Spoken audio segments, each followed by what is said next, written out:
కొంతమంది slogan ready చేస్తుంది. అంటే చదివే వెలుగులు తెలియదు చాలా మనం ఏదో హార్డ్ వర్క్ చేస్తున్నాం అనుకుంటున్నాం. హార్డ్ వర్క్తో పాటుగా స్మార్ట్ వర్క్ కూడా ఉండాలండి.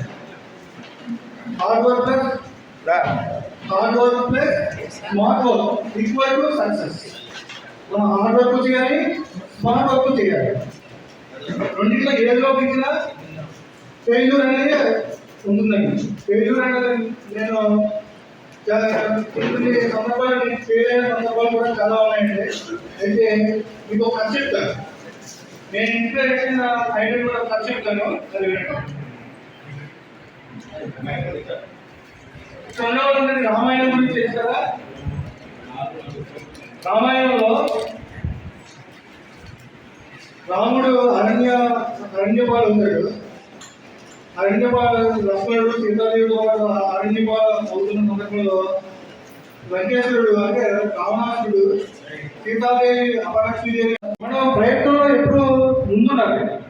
మనం ఓటమి పాలైనా సక్సెస్ అయినా ఎప్పుడూ నిరంతరం ప్రయత్నం చేస్తూనే ఉండాలి. ఓకేనా? ప్రయత్నం ప్రయత్నం ప్రయత్నం. ఓ ఫెయిల్యూర్ అయినా సక్సెస్ అయినా ప్రయత్నం చేస్తూనే ఉండాలి.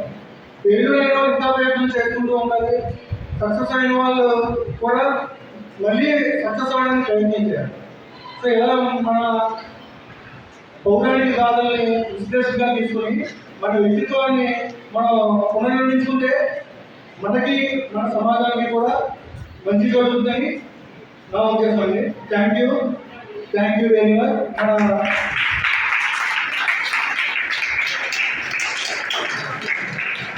మీకు మరికొన్ని విషయాలు చెప్పడానికి మన ప్రముఖులు అండ్ సైకాలజిస్ట్ అక్కిశెట్టి రాంబాబు గారు మీ ముందుకు వచ్చారు.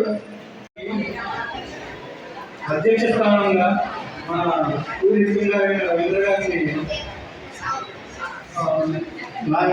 వహించవలసిందిగా విన్నపం. Thank you sir. Thank you. అలాగే